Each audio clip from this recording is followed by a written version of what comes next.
शुक्र हो तो जातक गुणवान, दयावान, प्रिय, धार्मिक और ज्योतिषी और लोभी होता है। लालची होगा, मतलब जैसे कि गुरु का फल था कि ऐसा व्यक्ति लोभी भी होता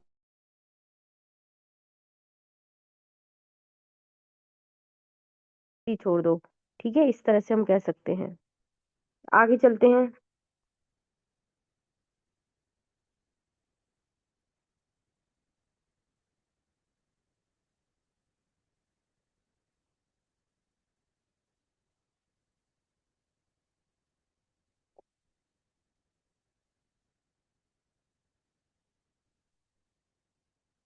शनि को देख लेते हैं।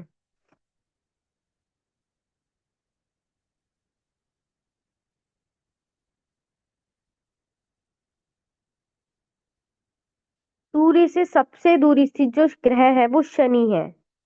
शनि नैसर्गिक अशुभ या क्रूर ग्रह कहते हैं। कठोर है, इसकी वाणी में कठोरता है। हृदय हृदय भी कठोर ही होता है और प्रथम श्रेणी का मारक ग्रह कहा गया है।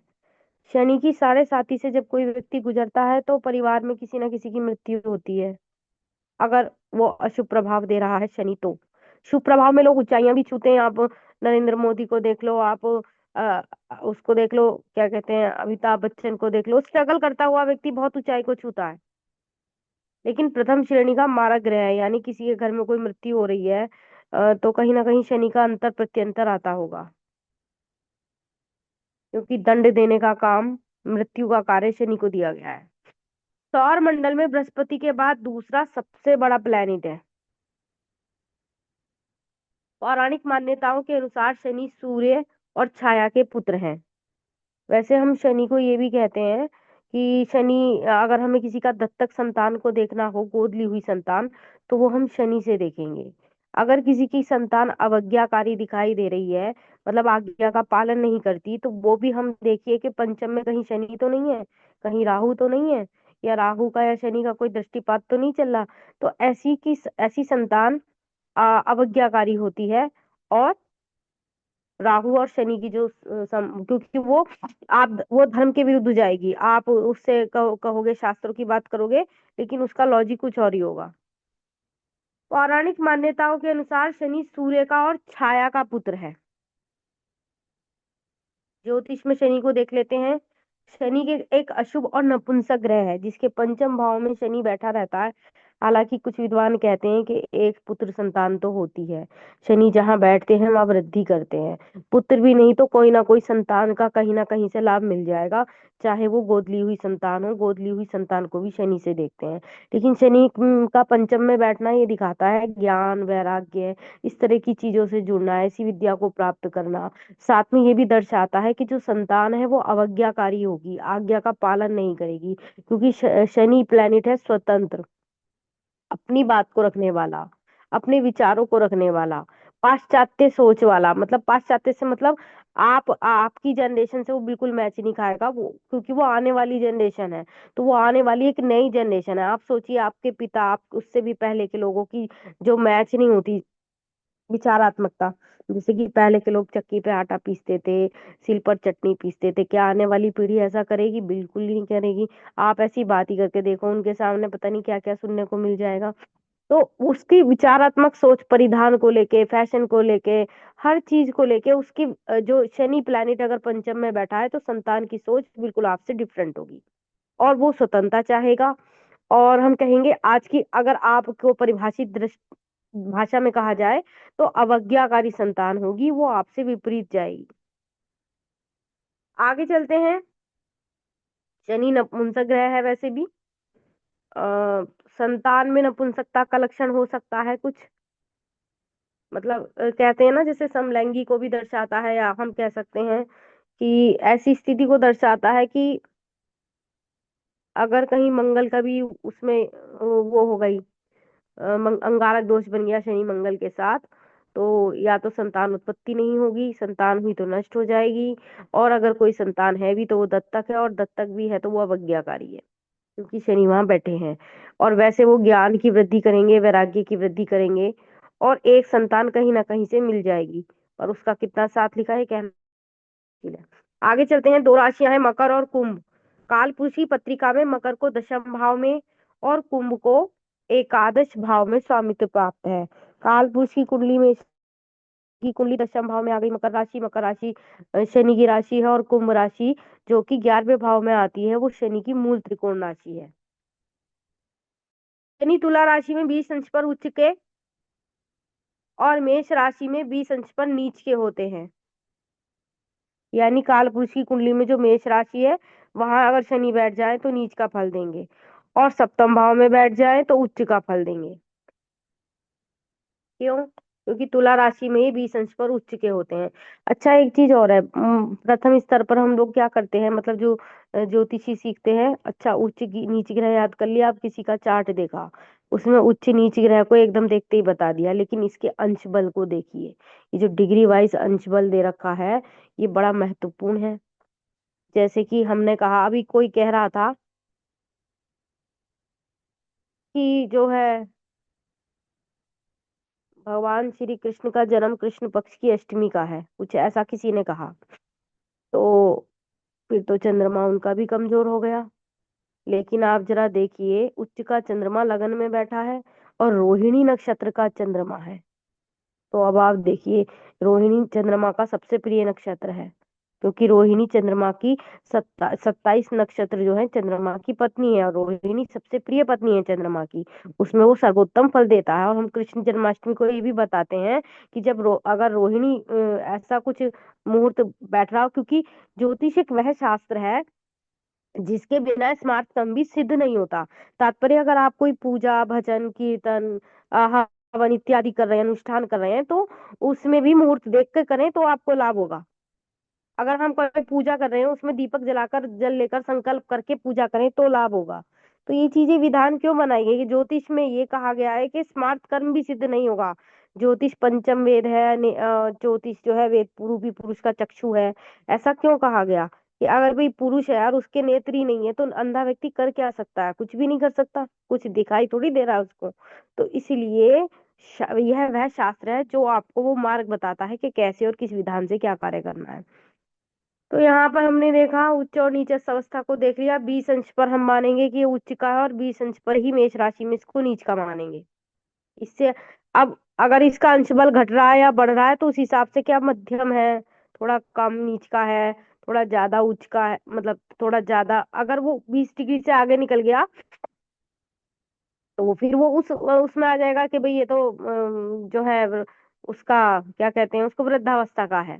ठीक है, तो उस प्रकार से हम अंश बल को जरूर देखेंगे, तभी हम ये इस सटीक निर्णय पे पहुंचेंगे। क्योंकि फलित करते समय हमें कई तरीके के जो है कई क्या कहेंगे सूत्रों से देखना पड़ता है। शनि शुक्र और बुध को अपना मित्र मानते हैं, अच्छा फल देते हैं। शुक्र के साथ भी लक्ष्मी योग बनाते हैं, और बुध के साथ भी ये बहुत अच्छा फल देते हैं। ऐसा व्यक्ति बड़ा अच्छी शिक्षा प्राप्त करता है, लक्ष्मी प्राप्त करता है शिक्षा के द्वारा। अगर पंचम में स्थिति बैठी है या कहीं धन के स्थान पर है तो अच्छा फल देते हैं। सूर्य चंद्रमा और मंगल इनके शत्रु हैं। शनि का सूर्य पिता से नहीं बनती, ठीक है, चंद्रमा से भी विष दोष बना देता है, और मंगल से अंगारक दोष बन जाता है साथ में बैठने पर। गुरु से संभाव रखते हैं, कौन? शनि। तमोगुणी प्रधान ग्रह है। शनि वायु तत्व का कारक है, वात प्रकृति के ग्रह है, मतलब गैस्ट्रिक प्रॉब्लम हो जाती है, वायु संबंधी रोग होते हैं। शनि पश्चिम दिशा का स्वामी है। जब सुबह सुबह आप छाया दान करें शनिवार के दिन, तो एक कटोरी में तेल लिया, जितनी जिसकी सामर्थ्य है, मानो 2 चम्मच 3 चम्मच कुछ तेल लिया, उसमें एक सिक्का डाला, उसमें एक तांबे का तार डाला थोड़ा सा, या कुछ तांबे की कील या एक लोहे की कील, तिल डाल सकते हैं आप, सिक्का डाल सकते हैं, और उसमें दर्शन पश्चिम दिशा की ओर मुख करके 3 बार दर्शन करके कहें कि ओम शम शनिश्चराय नमः। जरा आप में से कोई जरा ये बचा हुआ पाठ पढ़ना चाहे तो पढ़िएगा जरा। मैं माइक को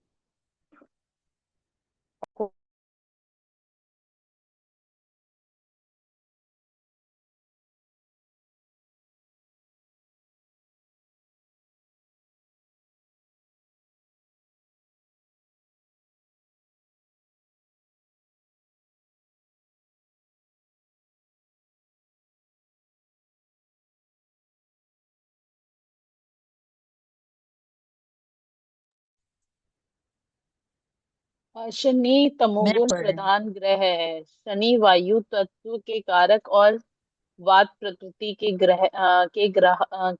का ग्रह है। शनि पश्चिम दिशा का स्वामी है।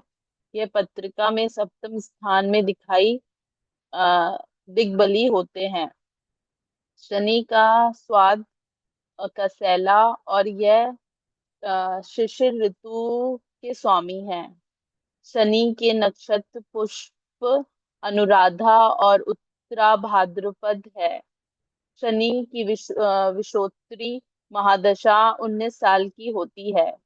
शनि 2.5 साल में राशि परिवर्तन करते हैं। शनि को शूद्र वर्ण का कहा गया है। शनि का शरीर दीर्घ किंतु कृशता है। रंग काला है। धन्यवाद।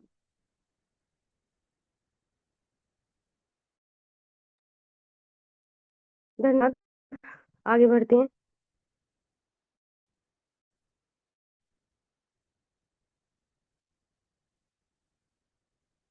हाँ जी। तो ये तो हो गया भाई, नपुंसक है, दो राशियां हैं ठीक। मूल त्रिकोण राशि, तुला में 20 अंश उच्च पर और मेष राशि में 20 अंश का नीच पर। ठीक है, बुध शुक्र इसके मित्र हैं, सूर्य चंद्रमा मंगल शत्रु हैं, और संभाव रखते हैं गुरु से। तमोगुणी प्रधान है, नैसर्गिक अशुभ और कठोर वाणी वाला होता है ऐसा व्यक्ति। ठीक है, वायु तत्व प्रधान है और छाया दान करें तो आशाला होता है, शिशिर ऋतु है, नक्षत्र है पुष्य अनुराधा, उत्तरनेटली मकर कुंभ राशि बनती है। शनि की विंशोत्तरी दशा 19 की होती है। अब मानो 19 वर्ष की दशा चल रही है। ठीक है, अब किसी की शादी नहीं हो रही तो आप देख रहे हैं कि अरे भाई इसकी तो शनि की दशा चल रही, शनि तो वैसे ही शादी नहीं कराने का। शनि की दशा समाप्त होने पर शादी होगी। ठीक है, ये ध्यान रखना। शनि पढ़ाई का प्लेनेट है, पढ़वाता है व्यक्ति को, श्रम का प्लेनेट है, श्रम करवाता है। अगर किसी जातिका की शनि की दशा चल रही है और आपके पास कहने आया कि भाई लड़की का विवाह नहीं हो रहा, हम बहुत रिश्ते देख रहे हैं, बात नहीं बन रही, तो आप पूछेंगे लड़की पढ़ रही है क्या? हाँ जी पढ़ रही है। अच्छा, 19 वर्ष की तो शनि की दशा, तो शनि की दशा खत्म होते ही जैसे ही बुध की दशा आएगी तब विवाह का योग बनेगा। आगे चलिए, 2.5 वर्ष में ये राशि परिवर्तन करता है और शनि का वर्ण जो है शूद्र है। शनि का शरीर दीर्घ किंतु कृश पतला और रंग काला है। अगर ऐसा कोई व्यक्ति शनिवार के दिन आपको मिल जाए, थोड़ा दुबले पतले शरीर वाला और काले, मतलब शनि देव प्रधान रूप, लंबा है ना, तो उसको शनि स्वरूप मान करके कुछ दे दिया करो। इससे बड़े कष्ट मिटते हैं, क्योंकि शनि जो है दंडाधिकारी है। ऐसा कहते हैं जो शमशान में भी दान करते हैं ना, शनि उनको छोड़ देता है। शनि की रेमेडी सिर्फ दो ही है, या तो हनुमान जी को पकड़ो, ये दूसरा ये कि शमशान में दान करो। जैसे मतलब जैसे कोई मृत व्यक्ति है, उसको ले जाया जाने वाला है, मतलब उसकी शव यात्रा में, तो वहां चादर चढ़ा सकते हैं या वहां कहीं कुछ हेल्प कर सकते हैं। तो शनि प्लेनेट छोड़ देगा, आपको दंड देना छोड़ देगा अगर कहीं आपका शनि प्लेनेट खराब है। मंगल के लिए भी क्या करते हैं, अस्पतालों में दान करते हैं, एनजीओ में दान करते हैं। कोई व्यक्ति बीमार है तो चाय चाय बना के ले जाओ, अस्पताल में जाओ जरूर। घर में कुछ उसकी हेल्प कर सकते हो तो करो जरूर, उससे मंगल का जो अंगारक दोष है वो शमन होता है। तो ये कुछ छोटी छोटी रेमेडीज है, इनका ध्यान रखना। आगे चलते हैं। दुख है, पीड़ा है, रोग है, व्याधि है, कर्म का कारक है, रुकावटें बाधाओं को दर्शाता है। विकृत अंग है, अगर किसी काम में बाधा आ रही है तो कहीं शनि का प्लानिट रोल है। अगर घर में कोई बुजुर्ग बीमार है तो कहीं शनि का रोल है। ठीक है, आप अगर आप बहुत परिश्रम करके आगे बढ़ रहे हैं तो भी कहीं ना कहीं शनि का रोल है। कर्म का कारक है, कर्म, शनि तो कहता है मैं तो तराजू लेके खड़ा हूँ, तुम कर्म करो तो मैं दे दूंगा। वहां रेमेडीज बहुत कम काम करती है। विकृत अंग का भी कारक है, पैरों के विकार है, लड़कपन है, जोड़ों का दर्द है। ठीक है, मुख्यतः नसों का जो दर्द है उसका कारक है, जो नर्वस सिस्टम है उसका कारक है। वृद्धि का भी कारक है, जहां बैठता है वहां वृद्धि करेगा। काल पुरुष में शनि की मूल त्रिकोण राशि एकादश भाव में स्थित है। एकादश भाव को वृद्धि और लाभ का स्थान कहते हैं, इसलिए वृद्धि आयु की हो, रोग की हो, किसी भी अन्य विषय की, सभी के लिए शनि को ही कारक कहा जाता है। समझ गए? यानी किसी भी चीज की वृद्धि हो रही है तो वो शनि ही कारक है वहीं। शनि जिस भाव में स्थित होता है उस भाव से संबंधित फलों की वृद्धि करता है। जैसे कि विद्या के भाव में तो वह व्यक्ति पढ़ने में अच्छा होगा, आयु के भाव में है तो आयु को बढ़ा देगा, लेकिन जीवन का के प्रति संघर्ष है। भाई आयु तो है, अब बिस्तर पे पड़ा है आदमी, चल नहीं रहा, फिर नहीं रहा, उठ नहीं पा रहा, तो वो भी एक दिक्कत है। बाकी अन्य प्लैनेट्स की स्थिति को देखते हैं, लेकिन हाँ, शनि जहां बैठा है वो वृद्धि को दर्शा रहा है। जैसे आय भाव में बैठा है तो आय की वृद्धि कर देगा। आयु को अष्टम स्थान से देखते हैं, अष्टम का कारकत्व भी शनि के पास है। कृषि परिश्रम की आवश्यकता होती है तो श्रमिक भूमि से जुड़ा है, इसलिए शनि उसमें कारक है। दासता मतलब दासत्व को, अगर शनि प्लैनेट की स्थिति अच्छी है तो आपके पास नौकर होंगे, चाकर होंगे, नौकर आपके सहयोगी होंगे। नौकर को हम शनि के रूप में देखते हैं। अगर शनि प्लैनेट की साढ़े साती चल रही है तो अपने नौकरों को प्रसन्न रखो, क्योंकि उस साढ़े साती में नौकर ही आपकी हेल्प करेंगे। दासता का कारक है शनि। शनि वर्ण शूद्र है, योनि मेहनत, शूद्र योनि मेहनत और किसी के अधीनस्थ होकर कार्य करने को दर्शाती है, जो कि एक दासता है। शनि उसको मतलब अगर आप किसी के दासत्व में है तो कहीं समझ लीजिए आपका शनि प्लेनेट वीक है। अच्छा, कठोर वाणी को भी हम शनि से देखते हैं। अगर किसी के लगन में शनि है, खासकर द्वितीय भाव में शनि है, तो व्यक्ति कठोर वाणी वाला होगा। ऐसी बात कह देगा जो दिल में जिंदगी भर चुभी रहे। मिथ्या वाणी, झूठ भी बोलने वाला होगा। अशुभ स्थिति है, शनि की कोई शुभ दृष्टि नहीं जा रही इसके ऊपर, तो वो अशुभ भाषा भी बोलेगा। मतलब शाप देना जिसको कहेंगे। गंदगी बुरे कर्मों का कारक है, अधार्मिक कृत्य करने का कारक है, पौरुषहीनता है। पौरुषहीनता से मतलब है कि उसमें पौरुषत्व की कमी होती है, शनि प्लैनेट जिसका खराब हो। मरण, अगर यहाँ खराब के बारे में बात कर रही हूँ मैं, मरण का कारक है। घर में किसी की मृत्यु हो रही, कहीं ना कहीं शनि का रोल है। भय है, पतन है, अपमान है ना? शनि कहता है कर्म करो तो इससे बच जाओगे, इन सब चीजों से। इसके बाद दरिद्रता भी शनि से ही है। कहीं शनि प्लैनेट खराब है तो अगर हम किसी गरीब को देख रहे हैं तो समझ लो मैले कुचले वस्त्रों में, तो शनि खराब है। बदनामी है, निंदा है, आपत्ति है, कलुषता है, नीच व्यक्तियों का आश्रय है, आलस्य है, कर्जा है, लोहा है, जेल जाना है, इत्यादि। तो ये सब चीजें कब, जब शनि प्लैनेट खराब हो। तो हम इन चीजों को देख के समझ लेते हैं कि भैया शनि की साढ़े सात ही चल रही है, जो ये जेल पहुंच गया, या बिस्तर से चिपका लेटा है, या आलसी हो गया है, या गंदे वस्त्र है, नहाता नहीं है, जूते साफ करके नहीं जाता, धूल मिट्टी नहीं साफ कर रहा, शनि प्लैनेट को खराब कर रहे हैं। तो इन चीजों से हमें बचने के लिए क्या करना है? निरंतर कर्म करना हो चाहिए साढ़े सात ही में, तभी हम उठ पाएंगे, नहीं तो नीचे आ जाएंगे। आप देखिएगा कोरोना काल में शनि का ही टाइम चल रहा था, तो ऐसे में क्या हो रहा था, जिनके काम चल रहे थे वो ठप हो गए, और जिनके नहीं चले थे, जिनका कोई काम नहीं था, उनके चल पड़े। यानी जिनके काम चल पड़े, समझ लो शनि प्लैनेट कहीं सही था। और उसमें अगर हम टेक्नोलॉजी को भी जोड़ दें तो टेक्नोलॉजी को भी शनि से और राहु से देखा जाता है। तो जो टेक्निकली करता रहा, परिश्रम करता रहा, तो वो साढ़े साथी के दौर में उसने सफलता हासिल करी, या कोरोना काल में उसने सफलता हासिल करी। तो इस प्रकार से हम चीजों को लॉजिकली लगाते हैं। अब हम यहाँ देख लेते हैं दशम भावों में शनि का फल। चलिए, जितना हमारे पास समय है उतना हम बता देते हैं, ठीक है? तो आप सुन लीजिएगा। वैसे तो एक ही मिनट रह गया, पर चलो थोड़ा सा बता देती हूँ।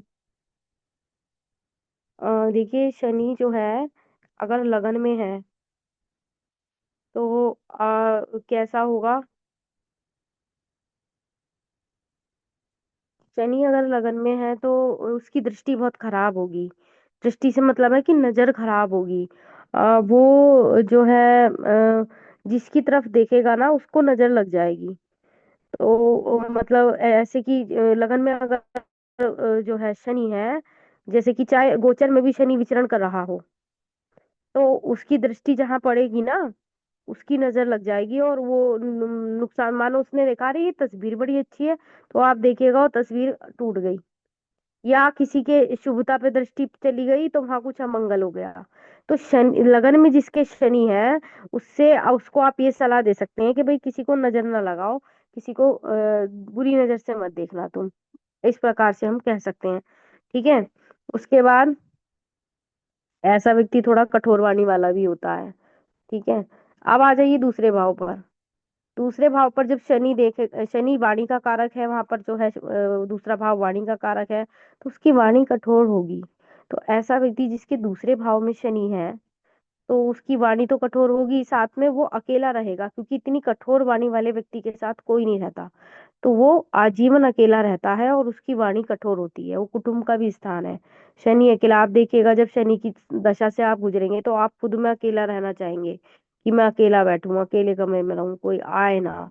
एक ज्ञान अच्छी स्थिति है तो ज्ञान और वैराग्य घटित होगा, बुरी स्थिति है तो व्यवहार को, वाणी को इतना कठोर बना देगा कि उस व्यक्ति के पास कोई रहेगा ही नहीं। तो ऐसा व्यक्ति मतलब जीवन भर अकेला रहता है, और उसकी वाणी में कठोरता होती है। और इतनी कठोरता होती है कि वो सामने वाला जो है, मतलब कोई भी उससे दूर चला जाता है, इतना अशुभ और ऐसी कठोर वाणी वो बोलता है। एक बार हम तृतीय भाव की भी चर्चा कर लेते हैं। तृतीय भाव में जो शनि है, ऐसा व्यक्ति असंतोषी स्वभाव का होता है। असंतोषी से मतलब है कि उसे कितना भी मिल जाए उसको संतोष नहीं होता कभी भी। जैसे आपने कहा कि भाई ये ले आऊं, मैं वहां जा रहा हूँ शादी में, या कहीं सॉरी विदेश जा रहा हूँ, ये खरीद लाऊं, तो कहेगा हाँ हाँ ले आओ। और उसके बाद भी ये कहेगा ये अधूरा था, ये कम था, ऐसा होटल दिलवाया, ऐसी चीज दिलवाई, वगैरह वगैरह। तो तृतीय भाव के शनि का फल ये है कि ऐसा व्यक्ति असंतोषी स्वभाव का होता है। चौथे का भी सुन लो। चौथे स्वभाव का जो शनि है वो संबंधों को खराब करता है। संबंध मतलब किसी प्रकार के संबंध हो, परिवार के साथ हो, संबंधियों के साथ हो, रिश्तेदारों के साथ हो, या किसी भी प्रकार के संबंधों को वो खराब करने का काम करता है। यानी शनि नैसर्गिक अशुभ ग्रह है। वाणी में क्रूरता है, दृष्टि में कठोर, दृष्टि में भी क्रूरता है। जहां दृष्टिपात हुआ वहीं नजर लग गई और नुकसान हो गया।